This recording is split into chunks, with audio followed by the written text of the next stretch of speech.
Hola, ¿cómo están? Bueno, acá iniciando un nuevo proyecto personal que se llama Luz de Vela y tengo el honor de comenzarlo con un invitado muy especial, al arquitecto Abel Abas, aragüita de origen, musulmán de profesión, de fe, de religión y argentino como país natal.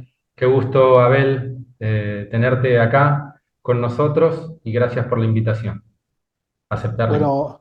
Bueno, bueno, Damián, el gusto es mío, es más que el gusto, es un amor, después de tantos años poder volver a encontrarnos y saludarte por acá y bueno, acá a disposición para responder y charlar un poquito y desearte el mejor de de los éxitos en este nuevo emprendimiento que estás realizando.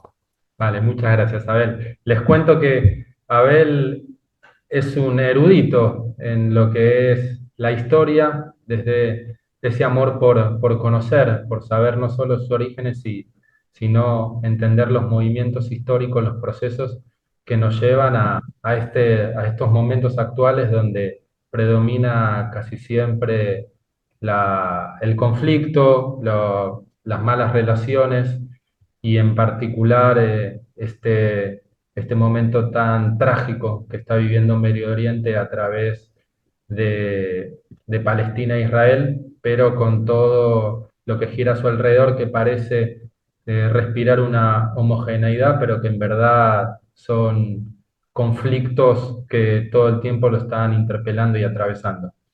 Entonces, lo que me gustaría ver, ya estuvimos charlando un montón, es que me puedas aclarar veracidades o falsedades de dos frases. Una es una tierra sin pueblo para un pueblo sin tierra, una frase que se le adjudica a un periodista británico, finales del siglo XIX, muy judío él y muy asociado al movimiento sionista que se gestó justamente ahí y que lo utilizaron como un fundamento para hacerse de las tierras de Palestina.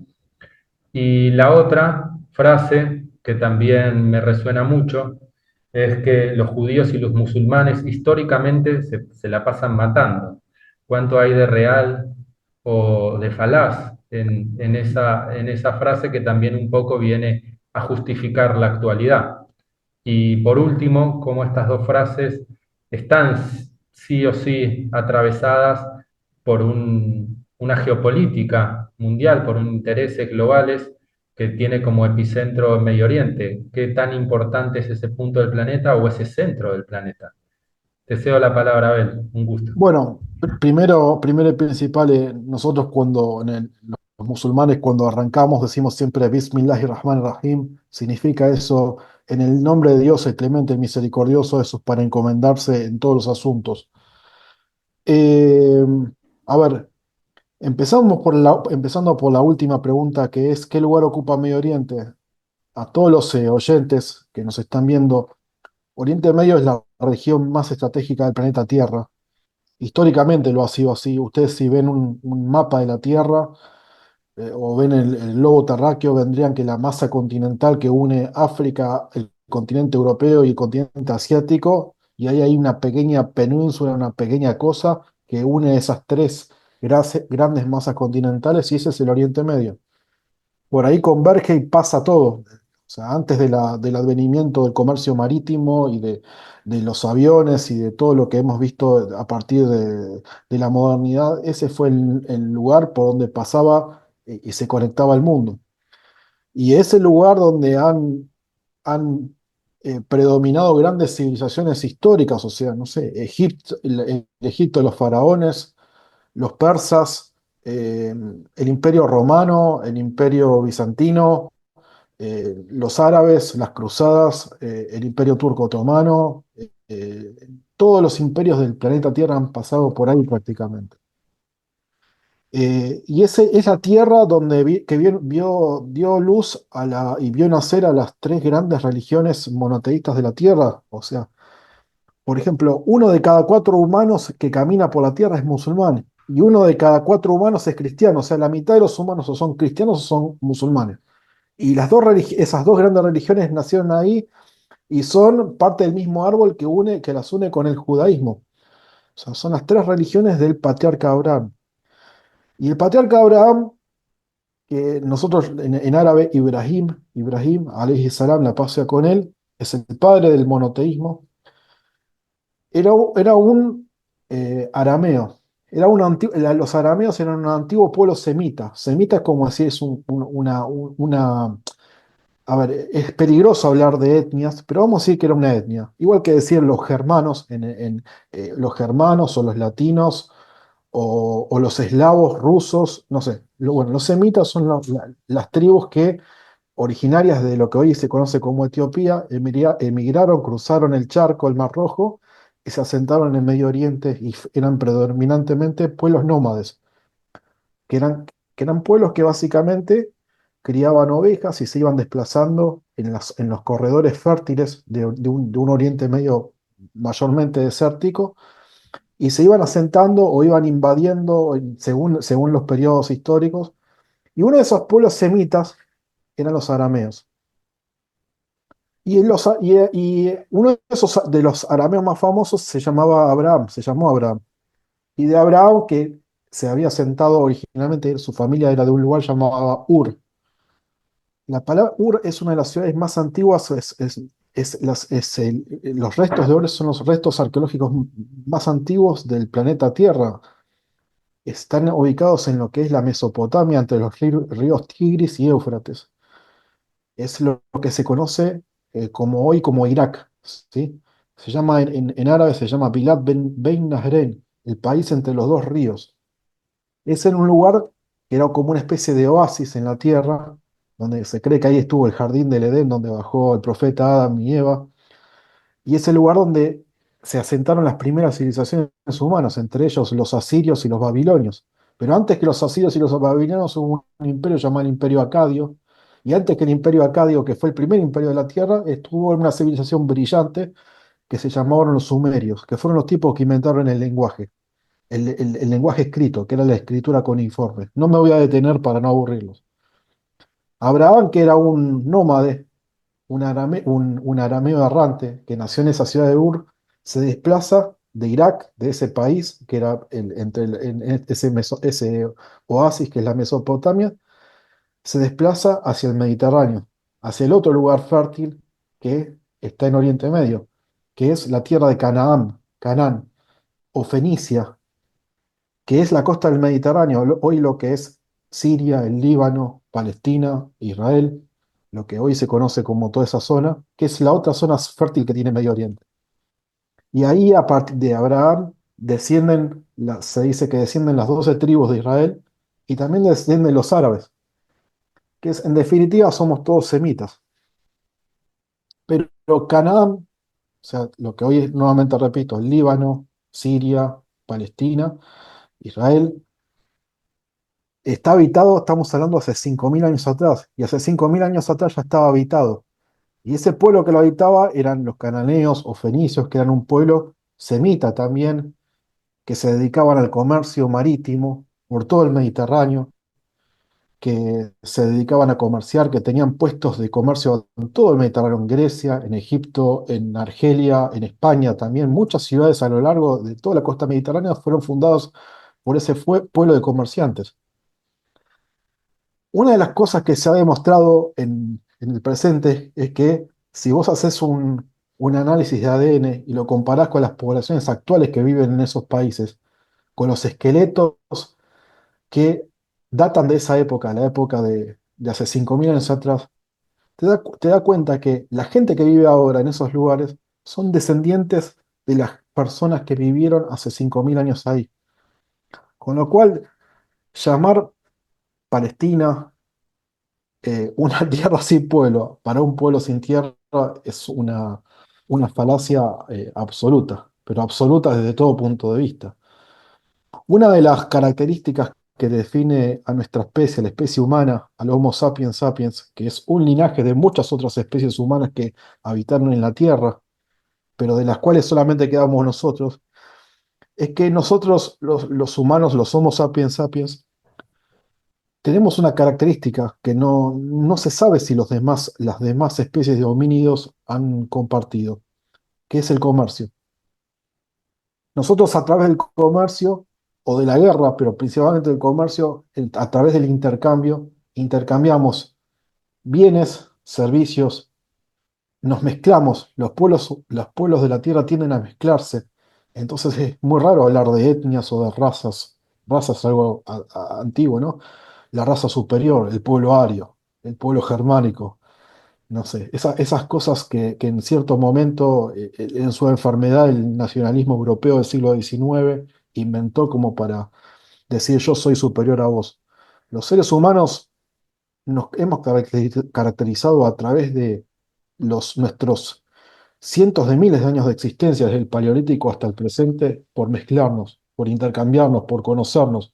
Es una bendición que nos dio Dios. Yo creo, soy un hombre creyente, y creo que una de las bendiciones que le dio Dios a la especie humana es esa, la capacidad de multiplicarse, pero no desde la endogamia, sino desde la diversidad, del intercambio con otros pueblos, de reconocer otros pueblos y civilizaciones. A veces ese intercambio es de manera pacífica, mediante el comercio, y otras veces no es de manera tan pacífica, sino que es a través de la conquista, de la guerra, de la esclavitud. Pero siempre el ser humano se está mezclando, se está mezclando. Entonces, hoy no es posible, ni hoy ni hace 5.000 años, hablar de pureza racial o de razas o de etnias. El punto al que quiero ir con esto es que dentro del crisol de diversidades y de culturas que es el Medio Oriente, los pueblos semitas son son los predominantes. Ahora, los semitas es una gran familia. Como mencionaba antes, los pueblos germánicos que invadieron en su momento en el Imperio Romano. Bueno, dentro de la familia semita tenés a los arameos, tuviste a los acadios, tuviste a los asirios, a los babilonios, tuviste a los fenicios y también tuviste a los hebreos y a los árabes.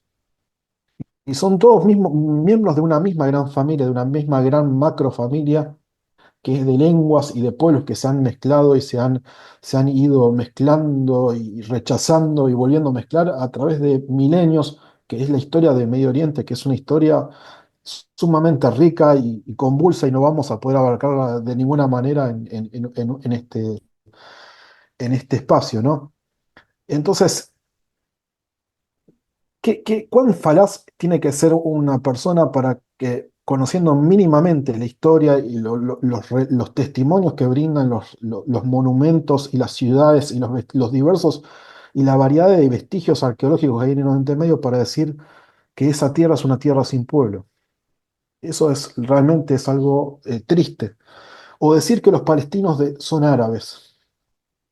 Los palestinos, o los sirios, o los libaneses, o los jordanos, son pueblos que fueron arabizados, no son árabes, son el resultado de la mezcolanza de decenas de miles de pueblos que pasaron por ahí, entre ellos los hebreos. O sea, no hay un solo palestino, no hay un solo sirio, no hay un solo libanés que no tenga entre sus ancestros la misma sangre que pasaba por la sangre de Ibrahim, de Abraham, de Salomón, de José, Yusuf, el profeta José, con ellos sea la paz, Yusuf, el más hermoso de los profetas, el que se asentó en Egipto, y que después, 300 años, su descendiente Moisés liberó y los llevó de nuevo a su tierra prometida. Y la gente que hoy está habitando en Gaza o en Cisjordania son todos descendientes de esa gente, de esos profetas. No hay una sola persona, y eso te lo podría afirmar con un cheque en blanco, nadie que haya nacido en Palestina que no sea descendiente de Moisés, de Salomón, de David y de los grandes profetas y patriarcas que se leen en la Biblia o en el Corán o en todos los escritos sagrados. Eh, Así que nada, eso es un poco para responder un poco tu pregunta, Damián. Es el lugar más estratégico del planeta Tierra, el Oriente Medio, no solo por sus recursos, su ubicación geográfica, sino también por sus recursos naturales, básicamente el petróleo, que hoy está en declive, pero no deja de ser un recurso importante, sino también hoy por el mundo y por la configuración del presente, donde vuelve a cobrar mucha importancia la posesión de Oriente Medio, porque el mundo de hoy se define por un mundo en el cual hay una competencia entre las potencias medias, vamos a decir, o las superpotencias, como por decirte China, India, Rusia, eh, Turquía y muchos otros países más que compiten por los corredores. ¿Y qué son los corredores? Son básicamente líneas como gasoductos, líneas de trenes, líneas eléctricas, por las cuales, carreteras, autopistas, por las cuales se transportan los bienes y servicios que alimentan el mundo. Entonces, cualquier persona que quiera llegar a Europa tiene que pasar por países como Siria o Irán o Turquía o Irak. Y lo mismo, cualquiera que quiera ir de Europa para China tiene que pasar por ahí o más por arriba, por el norte, por Rusia. Hay corredores y Oriente Medio es una zona de corredores. Y además está rodeada hay una teoría, no sé si es cierto o no, pero dice quien controla los cinco mares puede controlar el mundo. ¿Y qué son los cinco mares? El Mediterráneo, el Mar Rojo, el Océano Índico, el Golfo Pérsico y más al norte el Mar Caspio y el Mar Negro.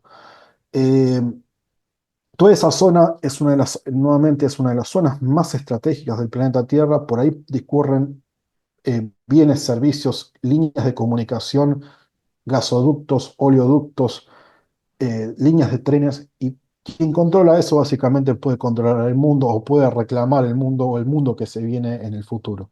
No sé si respondí un poquito. Uy, Abel, impresionante tu claridad para expresarte y para situarnos un poco eh, un- desde el entendimiento de que el conflicto hay que verlo desde un contexto global en esta pelea de superpotencias por el manejo justamente ahí que está dividiendo Occidente y Oriente, entender que ahí está anclado ese punto estratégico en el planeta y todo lo que representa en eso, pero además todo ese bagaje histórico que tiene Sí, de riqueza, de culturas, de tradiciones, de historia, de amores, de desamores, de, de encuentros y desencuentros, y ahí un poco yendo a la otra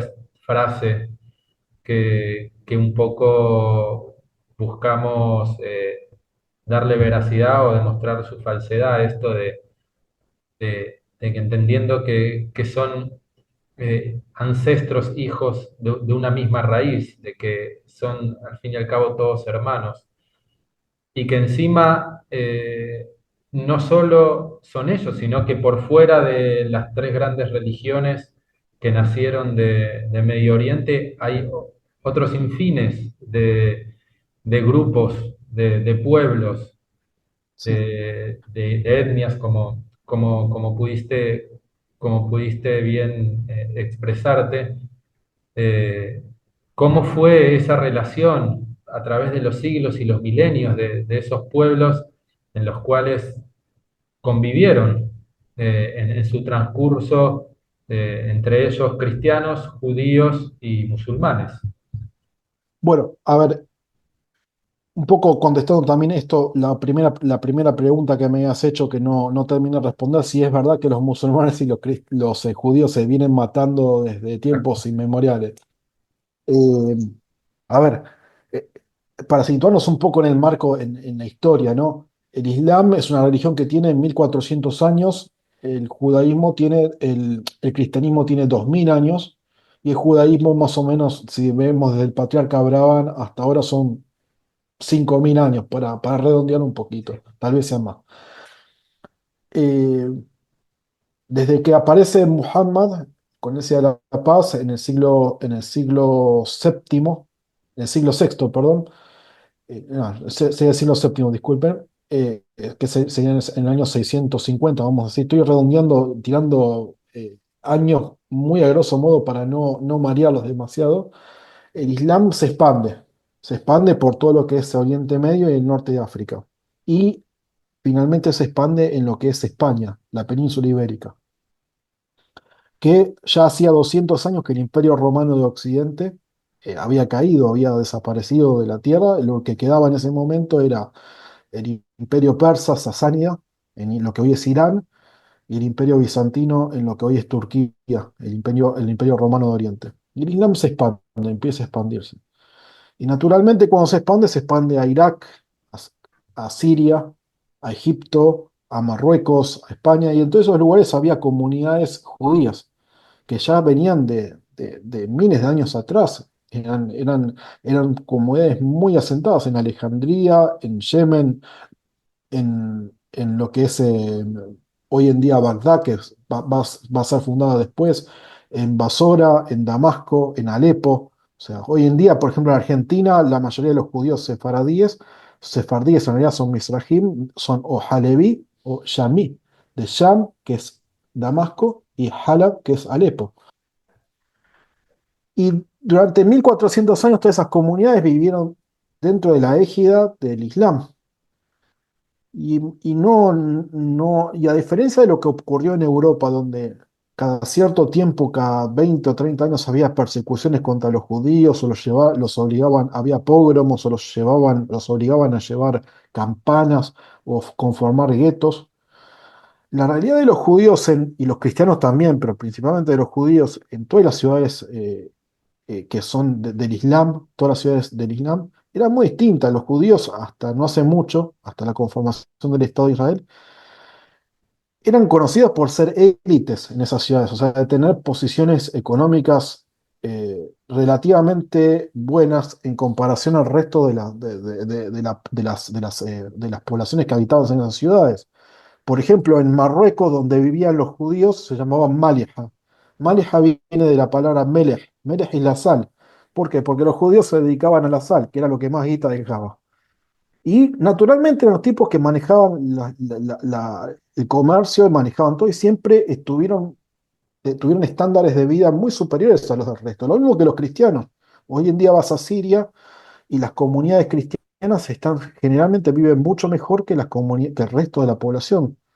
Y eso no es lo mismo que ocurría en Europa, donde no se les permitía tener acceso a la tierra o no les permitían tener títulos de propiedad, y por eso, por algo, los judíos en Europa se dedicaron al banco, a las finanzas. No es casual que se hayan dedicado a eso, porque simplemente no podían, bajo ningún punto de vista, acceder a la tierra. Cuando cae en el año 1490, cuando cae vamos a decir, la última taifa, el último reino islámico musulmán en la península ibérica, después de 800 años de presencia, cae en manos de los reyes católicos. Los judíos y los musulmanes poco tiempo después empiezan a ser perseguidos y se terminan yendo de España. Se van a Marruecos, y los judíos no se van a Francia o a Inglaterra. Los judíos se escapan. ¿Y a dónde van? A Marruecos, a Egipto. Si ustedes se fijan en el único lugar del mundo, pregúntense ustedes por qué en Estambul, en Turquía, hoy en día se sigue hablando el español medieval. ¿Saben por qué? Porque los judíos que vivían en España no se escaparon a Londres, se escaparon o a París, se fueron a Estambul, que es la capital del Imperio Otomano, y conformaron una comunidad. Y esa comunidad hasta el día de hoy sigue hablando el español como si fuese el Lazarillo de Tormes, siguen hablando ese tipo de español, ese dialecto del español. Y esa comunidad sigue existiendo hasta el día de hoy.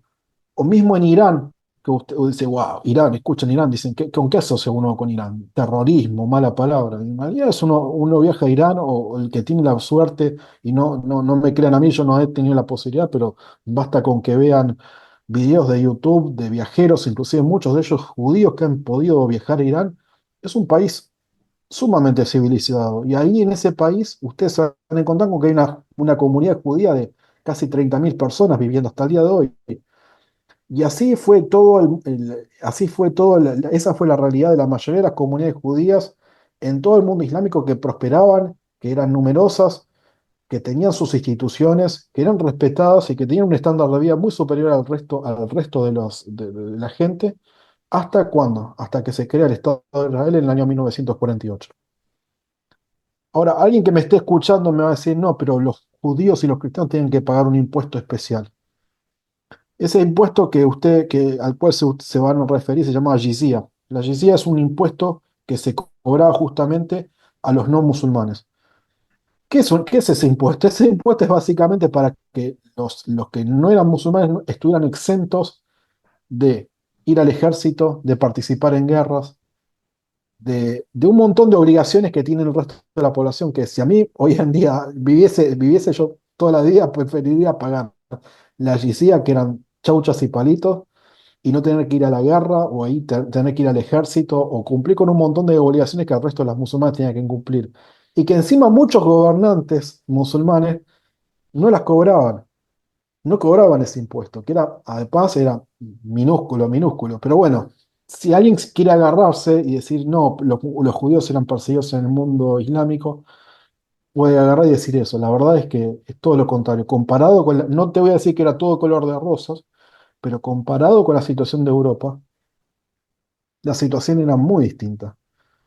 Y no solamente era, si hubo en algún momento dentro de la convulsa historia de todos los reinos y monarquías y estados islámicos que hubo desde 1400 años para acá, que hubo periodos convulsos, en general los judíos siempre salieron, comparado con el resto de los grupos eh, sociopolíticos que habitaron esas regiones, otras religiones, o sea, sunitas, chiitas, eh, en mi caso, alawitas, siempre han salido mucho mejor parados que el resto en los tiempos convulsos, estoy hablando mucho mejor parados que el resto de los pueblos que habitaron esas épocas. Es natural que en 1400 años, que es un periodo histórico enorme, ocurran de vez en cuando alguna que otra cosa, pero nada que ver con la historia en Europa, donde los judíos enfrentaron exterminio, persecuciones de todo tipo, vejaciones y nada. En los países islámicos, en general el Islam considera a los pueblos del libro, cristianos y judíos, como pueblos del libro y son sujetos de derecho y son sujetos de respeto. O sea, quien persigue a un judío o persigue a un cristiano no es un musulmán, es un apóstata del Islam. Aunque a ustedes les resulte difícil creerlo por toda la cobertura mediática que hay en contra del Islam y en contra de todo lo que ocurre en el mundo, el judaísmo, la Torá y la Biblia son para nosotros libros sagrados. Moisés es el profeta más mencionado en el Corán. Es más mencionado Moisés en el Corán que el propio Muhammad. Jesús, con él sea la paz, y la Virgen María son sumamente ponderados en el Islam. O sea, no es solamente Jesús, el Hijo de Dios en el cristianismo, es el profeta Jesús, a Isa, ibn Maryam, que es sumamente querido y amado y respetado en el mundo islámico. O sea, nosotros no hacemos, eso lo dice el Corán, no hacemos diferencia entre los profetas. Muhammad, Jesús y Moisés como profetas están a un mismo nivel. No es Muhammad superior a Jesús o Jesús superior a Moisés o Moisés superior a Muhammad. Para nosotros son lo mismo. Y la gente que los quiere a ellos, nosotros queremos a esa gente. Ese es el mensaje del Islam verdadero.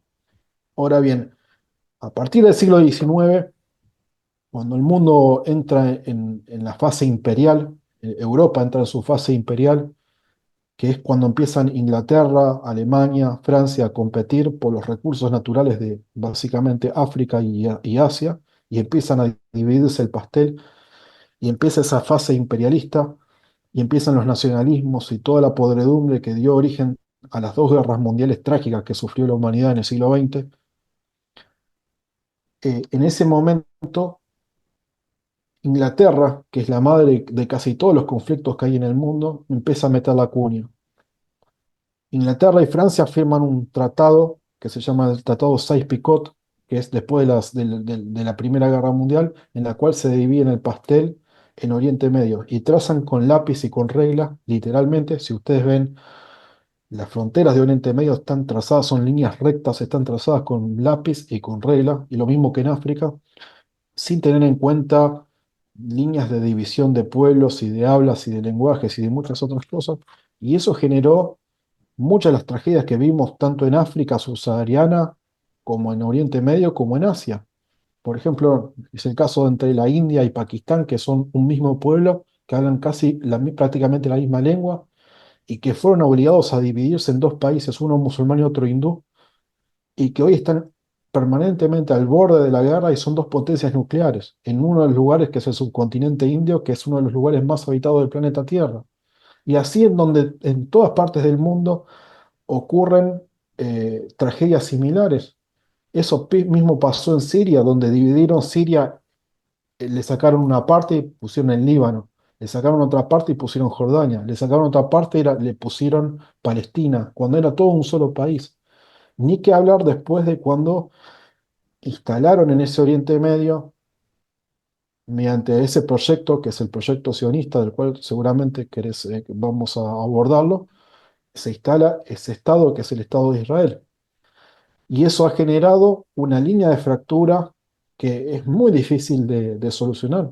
Por eso es tan difícil obtener la paz en Oriente Medio, porque básicamente las fronteras están mal trazadas, porque la política está mal pensada y porque justamente hubo un interés de Francia y de Inglaterra en que mediante el divide y triunfarás,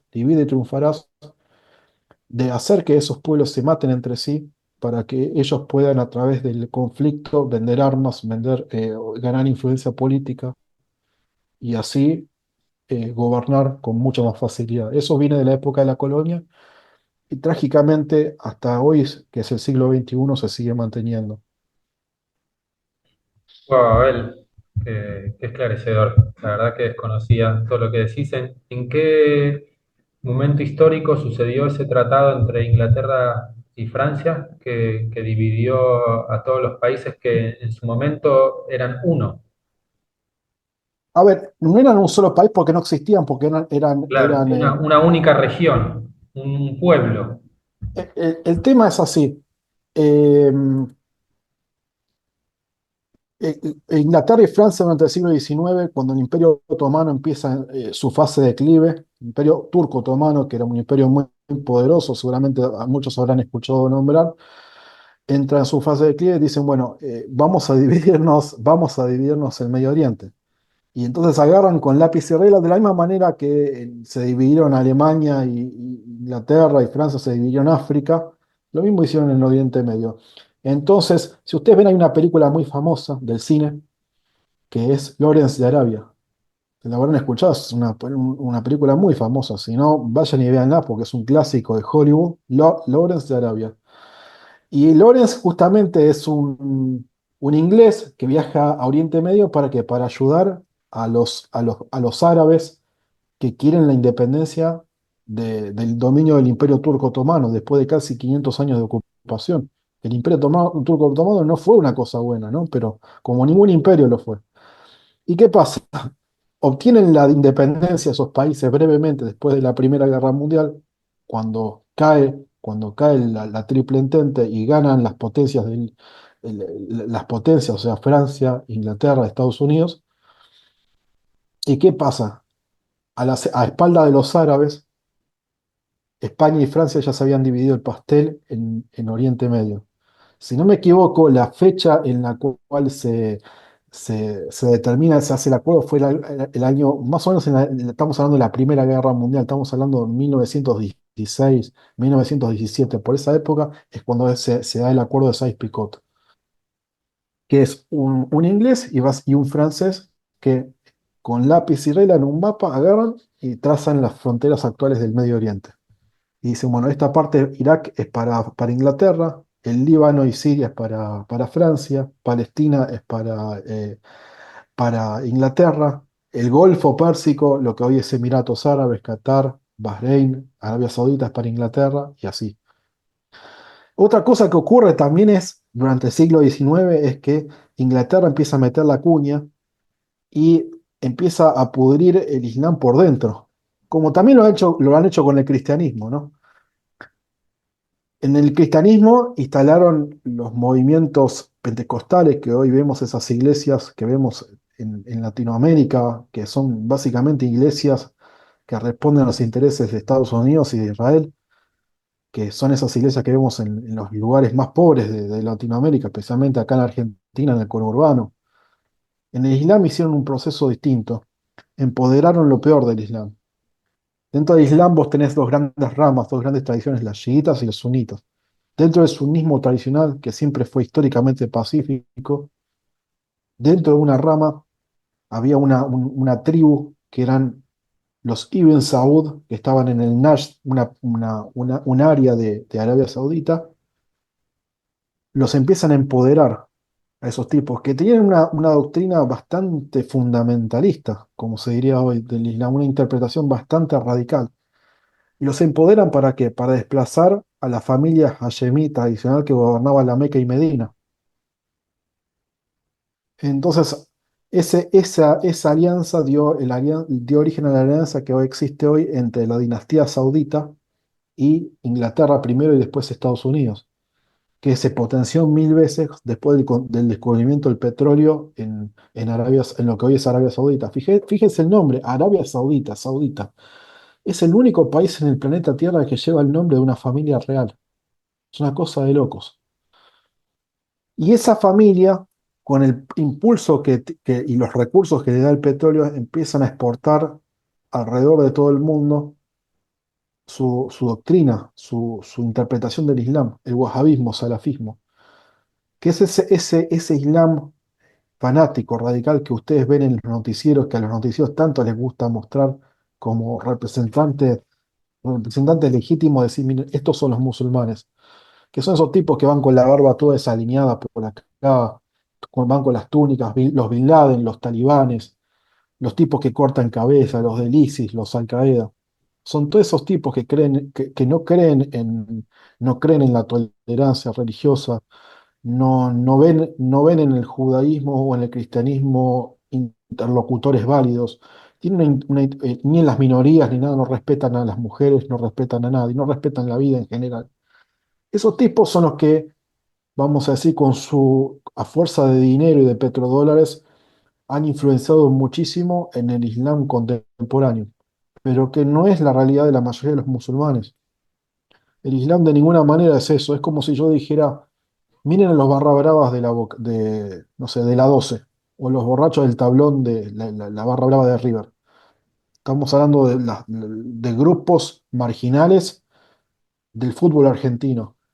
Y nosotros decimos, no, esos tipos son representantes de la sociedad argentina. Entonces los medios de comunicación de todo el mundo filman el comportamiento de la hinchada de estos barra bravas, de estos grupos violentos, y dicen, este es el argentino promedio. Y Argentina es un país de 40 millones de habitantes. Y los barra bravas, si vos juntamos los barra bravas de todos los equipos de fútbol, no llegan ni a 500.000. Y creo que estoy siendo generoso. ¿Cómo podríamos decir que los habitantes, los argentinos, somos o nos comportamos como esos tipos? O somos representantes. Lo mismo ocurre con el Islam. Adelante. Abel, muy interesante. Hagamos una pequeña pausa y ahora seguimos, ¿sí? Dale. Bueno, Abel, súper interesante todo lo que nos estás compartiendo, muy enriquecedor, la verdad. Abre la mente y la perspectiva, por lo menos a mí, y me imagino que a muchos. Y a partir de lo que fuiste desarrollando, me nacen dos preguntas que están relacionadas. La primera es, hay como una creencia desde el inconsciente colectivo quizás, de que el Islam es sinónimo de árabe.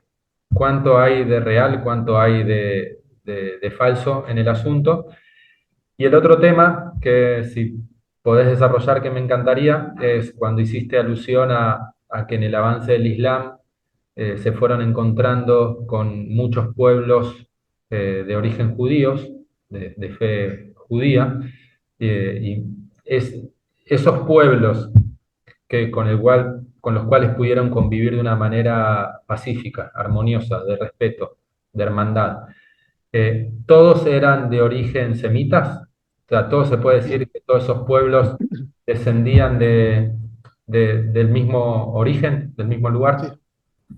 Bueno, a ver, empezando, muy buenas preguntas las dos. Es una confusión muy común decir árabe y musulmán es lo mismo, pero árabe es un idioma, ¿sí? Es un idioma que nace en la península arábiga, ¿sí? en la península arábiga y después que se expande a Siria, Irak, a Egipto, Argelia, hoy Túnez, Marruecos, Mauritania, o sea, todo el norte de África, que pasan a ser pueblos arabizados.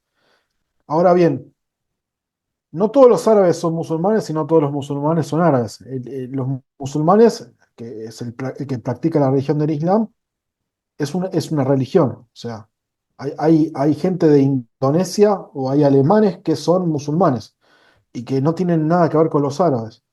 Y hay árabes que son cristianos, inclusive hay árabes que son judíos, por así decirlo.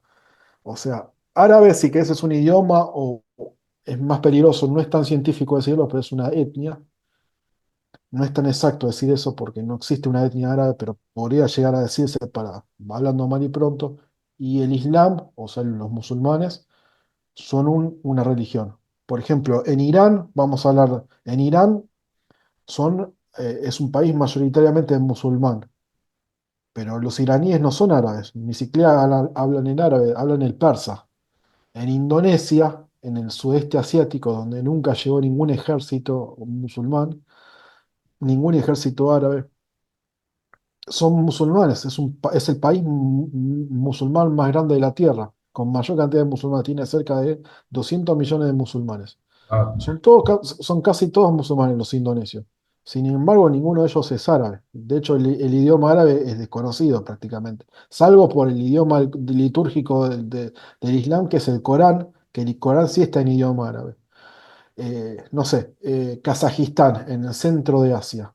Es un país mayoritariamente musulmán, pero no es un país árabe. Son los kazajos, los uzbecos y todos los pueblos del centro de Asia son turcomanos, son tribus turcomanos muy emparentados con lo que eran los Atila y los hunos o los mongoles de Gengis Khan.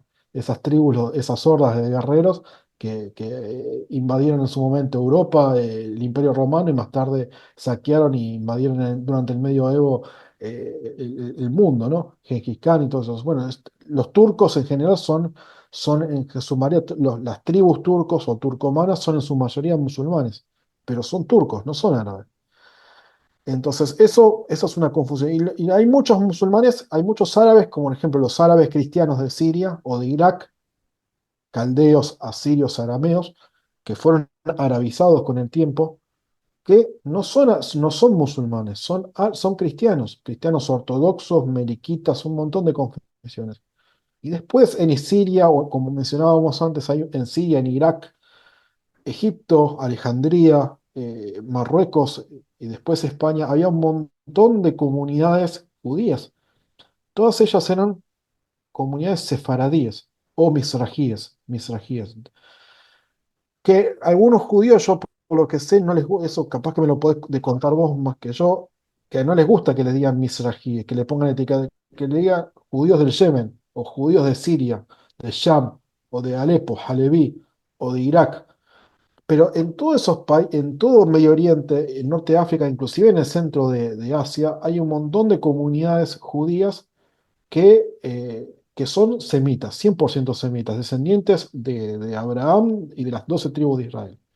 Inclusive en Etiopía, que es en la cuna de los semitas, de los idiomas semíticos, en Etiopía existe también una comunidad judía, que vos lo ves a los judíos de Etiopía, que son los judíos judíos beta, que son gente de color, de raza negra, de color negro.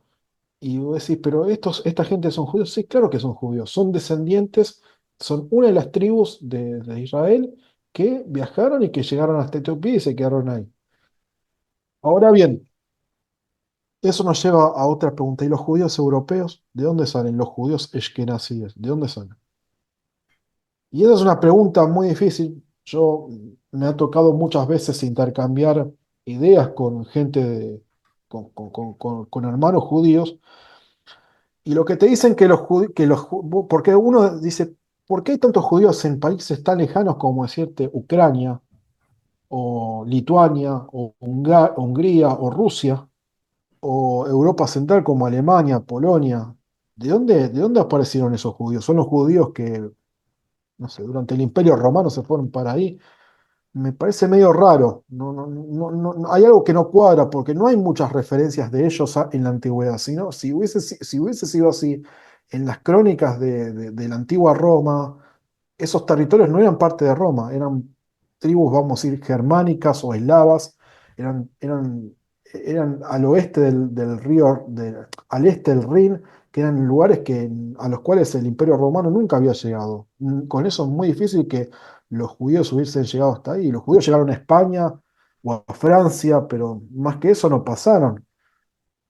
¿Y de dónde salen todos esos judíos? Y bueno, hay un periodo que muchas veces casi desconocido que al sionismo no le gusta mencionar, que lo meten bajo la alfombra, que es el periodo del Imperio Házaro.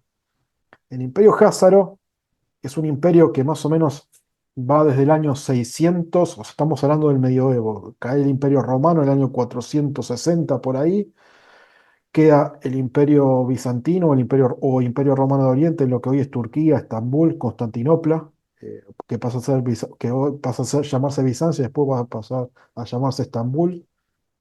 Está más hacia el este está el Imperio Persa Sasánida, en lo que hoy es Irán, los armenios, en el medio de entre esos dos, Armenia. Y un poquito más al norte, si ustedes ven el mapa del mundo, entre el mar Caspio y el mar Negro, hay una región que se llama el Cáucaso, que hoy estaría más o menos al norte de Armenia, donde está Chechenia, el sur de Rusia, Chechenia, el norte de Azerbaiyán, toda esa zona.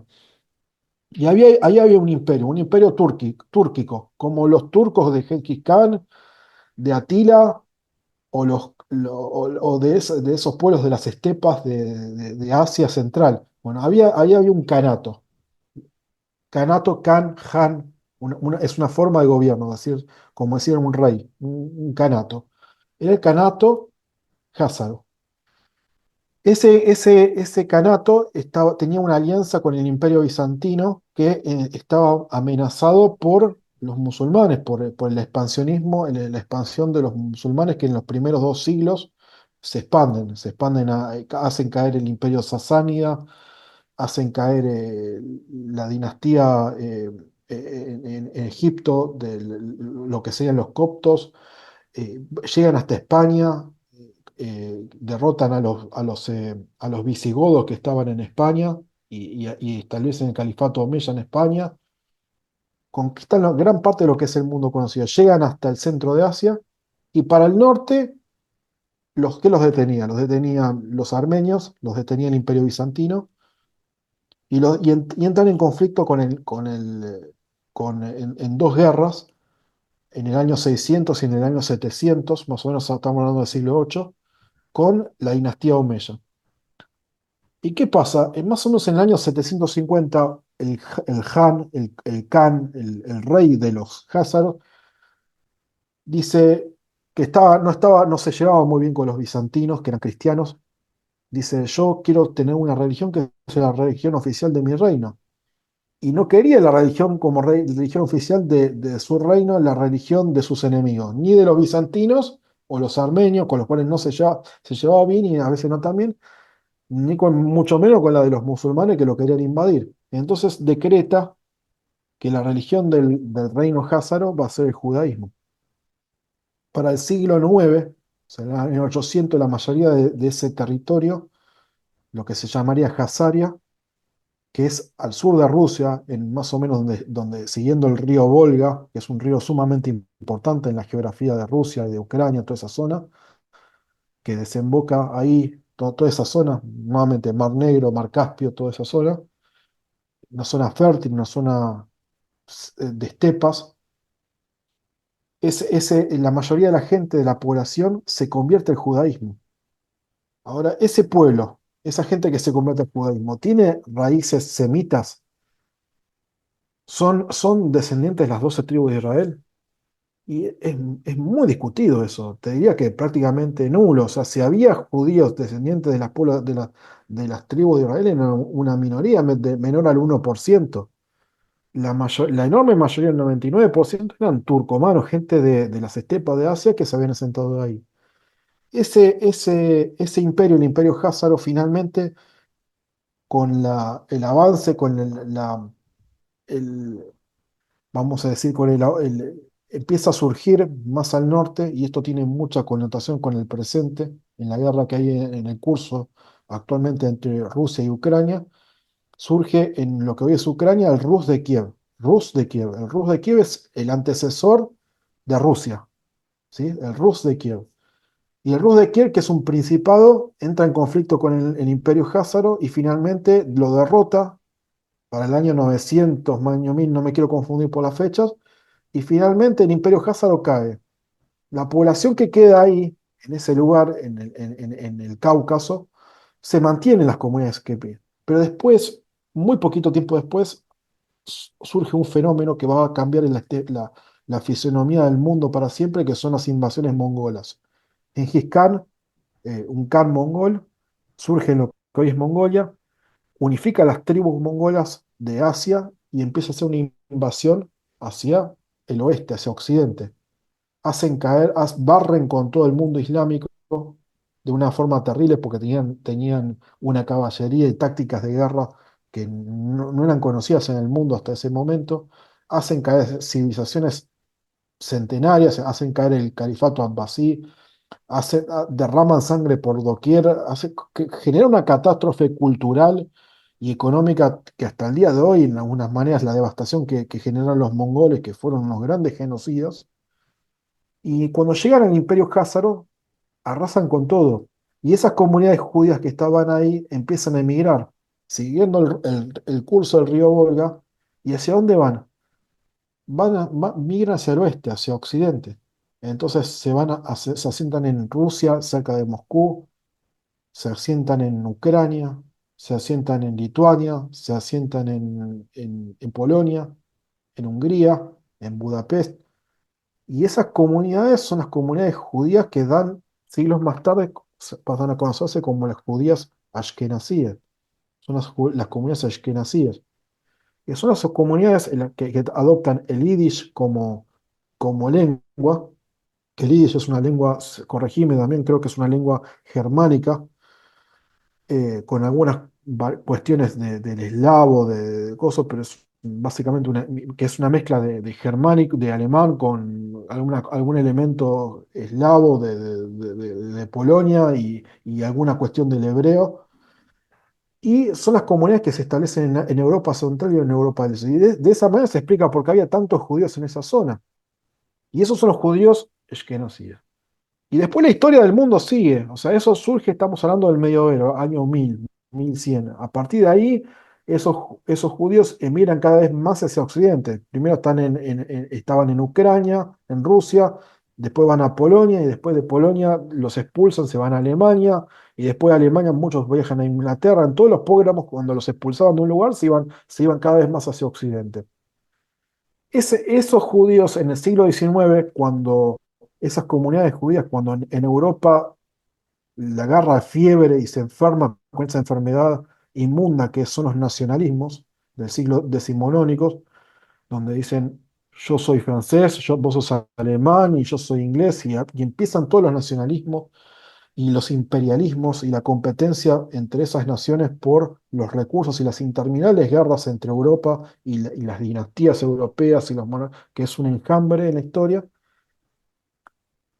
Surge dentro, en el seno, porque estaban en eso, creo yo que abrevan las comunidades judías lo bueno de Europa occidental en el siglo XIX, que es todo el avance tecnológico y el iluminismo y todo el avance científico que se produjo en esa época, que es un periodo único en la historia de la humanidad, porque en ese momento se hacen todos los descubrimientos científicos en la física, la química, la astronomía, que hoy moldearon el mundo que hoy conocemos. Y los judíos abrevaron en todas las principales universidades de Europa Central y de Europa Occidental, abrevaron de todo eso. Pero también creo que los judíos ashkenazíes abrevaron también lo peor de todo eso, que es el nacionalismo. Y dicen, nosotros es natural entenderlo así, ¿no? Yo no lo hago como una crítica. Dicen, a nosotros nos persiguen, a nosotros nos matan, nos desprecian, nos discriminan. Nosotros tenemos que tener nuestro Estado, nuestra patria. ¿Y cuál es nuestra patria? Y lo que dice la Biblia, siguiendo la Torá y las enseñanzas de la Torá, nuestra patria es lo que hoy se conoce como Palestina, que en ese momento estaba bajo el Imperio Turco Otomano. Y a partir de ahí nace el movimiento sionista moderno y vamos a decir, el anhelo de ese pueblo judío ashkenazí por volver a su patria, que no es su patria ancestral, como lo habíamos explicado antes, pero en el relato esa pasa a ser su patria. A partir de quien, de su ideólogo, Teodoro Herzl. Entonces, a partir de ahí empieza a surgir esa idea de hacer un Estado judío en el Medio Oriente, en lo que antes era, lo que en ese momento es Palestina, parte del Imperio Turco Otomano. Y ahí ellos juegan sus cartas, participan de los acuerdos de los acuerdos de Sykes-Picot, tienen un lobby muy fuerte en lo que era en ese momento el Imperio Británico.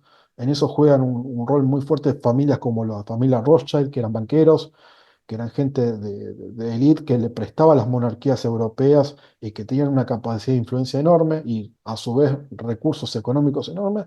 Y a partir de ahí surge y se instala y se empieza a instalar el Estado de Israel, que no es que los que lo impulsan no son las comunidades judías sefaradíes o misragíes o betas que son 100% semitas, sino que son las comunidades ashkenazíes de Europa Central que su origen no es un origen semita, que es un origen turcomano házaro.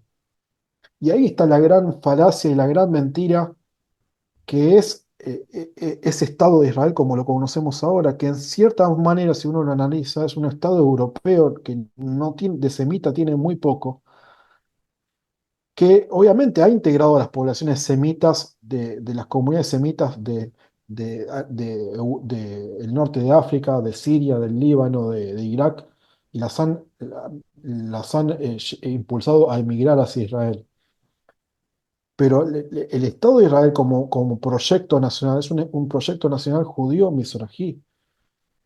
Las élites sionistas eran mayoritariamente gente venida de Polonia, de Rusia, de Alemania y de muchos otros lugares de Europa, que nada tienen que ver con las comunidades judías sefaradíes de Alejandría, no sé, de Rabat, o los judíos que se escaparon de España.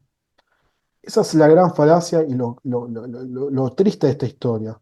Y mucha de esa gente, no digo todos, pero han venido con una idea que no son ideas propias de Oriente Medio, que es esa idea de supremacía racial, de raza superior, de nacionalismo, todas esas cosas tristes que hemos visto eh, como parte de lo que fue la tragedia del Holocausto, de la Shoah, y todos esos discursos que llevaron incumbieron al nacionalsocialismo, a Hitler y a toda esa basura, que no es un paréntesis en la historia, es parte de la geoenergía y de la manera de pensar del europeo occidental, inclusive hasta el día de hoy, cuando lo vemos en los discursos neonazis del día de hoy, que hoy reemplazaron la palabra judío por musulmán. Y el odio que tienen por los inmigrantes musulmanes o la gente de color que viene de otras partes del mundo. Entonces, hoy lo vemos en Israel con el racismo que hay hacia los palestinos o hacia la gente hacia la gente originaria y autóctona de- que vivía en las aldeas y en Gaza, en Cisjordania en todo lo que hoy conforma el Levante. Y nuevamente,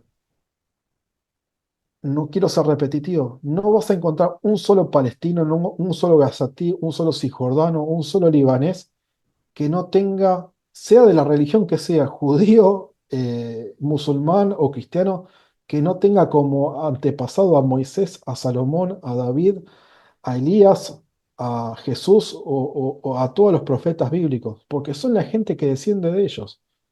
Y es muy distinto de la situación de los judíos que emigran de lo que antes era la Unión Soviética, vienen de Rusia o de Ucrania, que no tienen a Moisés o a David como sus antepasados.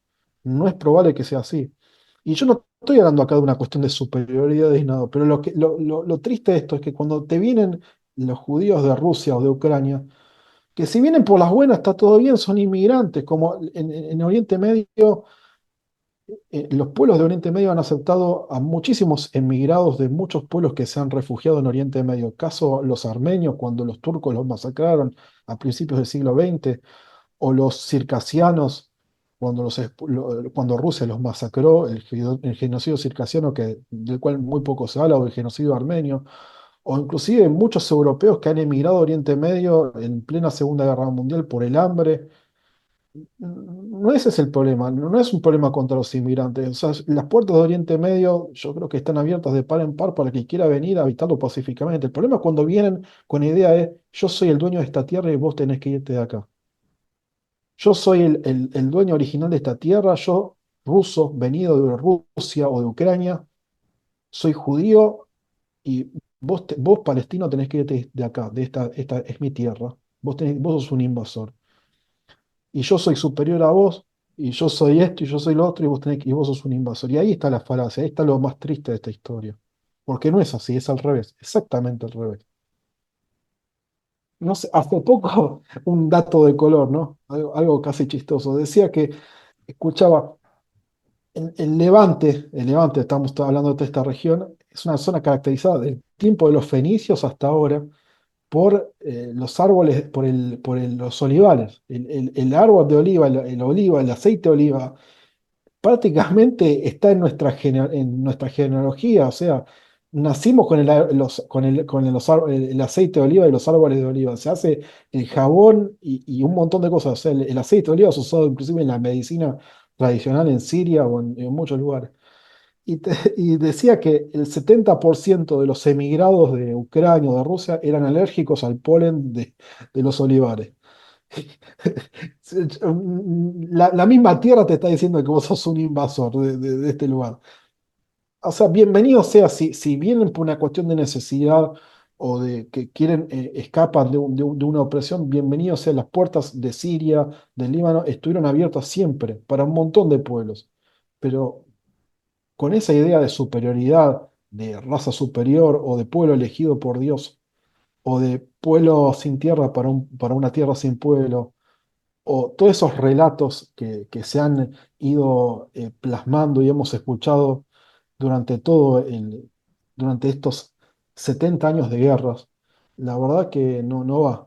Golda Meir decía, la paz en Medio Oriente llegará cuando los árabes amen a sus hijos más de lo que nos odian a nosotros. O sea, ¿qué está diciendo? Que nosotros somos unos animales que no amamos a nuestros hijos. Ningún ser humano puede no amar a su hijo. ¿Qué cosa más sagrada para un ser humano que su propio hijo? O sea, ¿qué está diciendo? Que nosotros profesamos una religión de odio y que hacemos del odio nuestra bandera. No es así. O escuchaba a muchos que decían, cuando ahora ocurrían las imágenes fuertísimas en lo que ocurría en Gaza, y decían que los palestinos dejaban atados a sus hijos a las casas para que cuando vinieran los soldados israelíes ellos se detonaran sus bombas. Mentira. ¿Qué padre podría hacer eso? Ningún padre hace eso, ningún padre sacrifica a sus hijos. Un padre, un padre pone su vida por encima de sus hijos. En nuestra cultura, en la cultura cristiana, judía y en todas las culturas, la descendencia es lo más sagrado que hay. Eso es parte del relato de odio que se construye donde vos decimos, vos sos mi enemigo y yo te deshumanizo. Vos sos como lo hacían con los alemanes, los nazis con los judíos. Y hoy los sionistas lo hacen con los palestinos, los deshumanizan, los tratan de terroristas, de animales, de sádicos, de asesinos. Y en realidad, ¿para qué? Para poder justificar la violencia y justificar la matanza y justificar todo este círculo vicioso de odio, de sangre, de violencia que estamos viviendo. Bueno, Damián, Abel, la verdad que agradecerte. Siento que todo el desarrollo me has ofrecido primero a mí y que compartiré con toda la gente que quiera instruirse y escuchar una voz consciente, una voz curiosa, una voz que se ha dedicado a investigar, a instruirse, con valores, eh, con, con una identidad de pertenencia muy clara, eh, que justamente sirve para abrazar a los demás. Eh, la verdad que agradecerte. Siento que fue una clase magistral que me diste a mí, te agradezco. Eh, No, Damián, agradecerte a y vos por el espacio y yo solamente quiero decir una cosa, que por favor, una última reflexión. La violencia no es intrínseca a no es exclusiva de ningún grupo humano. O sea, en todos los grupos humanos hay gente, hay animales, hay gente perversa, hay salvajes. Yo soy no hemos tenido mucho, pero algún día me gustaría hablar de la violencia que hay intrínseca dentro de mi religión, dentro del Islam. Yo soy alauita, mi pueblo en este momento está siendo perseguido y asesinado. Y por justamente estos salvajes wahabitas, salafistas, que en su momento fueron empoderados por el Imperio Británico, nada más y nada menos. Y de la misma manera que como argentino rechazo la violencia cuando veo la violencia en el fútbol, porque el fanatismo no es solamente por religión, acá hay fanatismo y por un montón de cuestiones, ¿no? En el Oriente Medio tal vez sea la excusa la religión, pero siempre el fanatismo es una excusa, que es utilizada por grupos sociales resentidos o abominables para someter a otros grupos humanos. En Argentina lo vemos fanatismo por la política o por el fútbol. En otras partes de América Latina, lamentablemente, lo vemos por el avance de la droga o de los cárteles. Y en otras partes del mundo, por el avance del imperialismo, como, no sé, por ejemplo, uno puede estar de acuerdo o no, pero inaceptable las amenazas de Estados Unidos a Venezuela, o el de decir yo te voy a invadir, o lo que hemos estado acostumbrados en los últimos 20 años, donde Estados Unidos ha invadido 4 países musulmanes y ha desestabilizado un montón de otros países. Siempre se buscan excusas para la guerra, por religión o por cosas, pero en definitiva, en el fondo, todas las guerras tienen un hilo en común, y siempre fue así en la historia humana, que es la competencia por los recursos, por apropiarme de los recursos de mi vecino o de otro pueblo, de otra nación. Esa es la historia también de Oriente Medio. No creo que en la historia el conflicto entre Israel y Palestina sea un conflicto religioso, bajo ningún punto de vista lo creo, ni un conflicto racial o étnico. Es un conflicto básicamente por recursos, por tierras, por apropiarse de tierras, por desplazar un pueblo por encima del otro. Y no es nuevo en Oriente Medio. Desde hace 7000 años que ocurre esto, asirios, babilonios, sumerios, eh, no sé, fenicios, cananeos, ugaríticos, eh, arameos, infinidad de pueblos que no sé, medos, persas, no sé, cruzados mongoles o franceses o ingleses, o otomanos o turcos lo que vos quieras, o faraones, siempre en el Medio Oriente y en todo el mundo, pero principalmente en Oriente Medio por el rol y la ubicación preponderante que ocupa en el planeta Tierra, siempre ha ocurrido eso. No es un conflicto por religión. La religión, la etnia es una excusa. El conflicto radica en una competencia geopolítica, geoestratégica, por la apropiación de los recursos naturales, de la tierra y de los espacios físicos, que eso es lo que realmente explica el 95% de los conflictos. Simplemente compartir esa reflexión. Abel, muchísimas gracias. Bueno, Un placer enorme volver a verte, volver a compartir este espacio. Y bueno, desde ya voy a darle empuje para que llegue a la gente y encantado de poder seguir conversando a través de estos videos o a través de una manera personal. Te mando un fuerte si Dios abrazo, quiere. lo mejor de lo mejor para tu vida, ¿sí? Y para tu familia. Igualmente para vos, mucha suerte con el emprendimiento. Dale. Salamu alaikum, la paz sea con ustedes, si Dios quiere.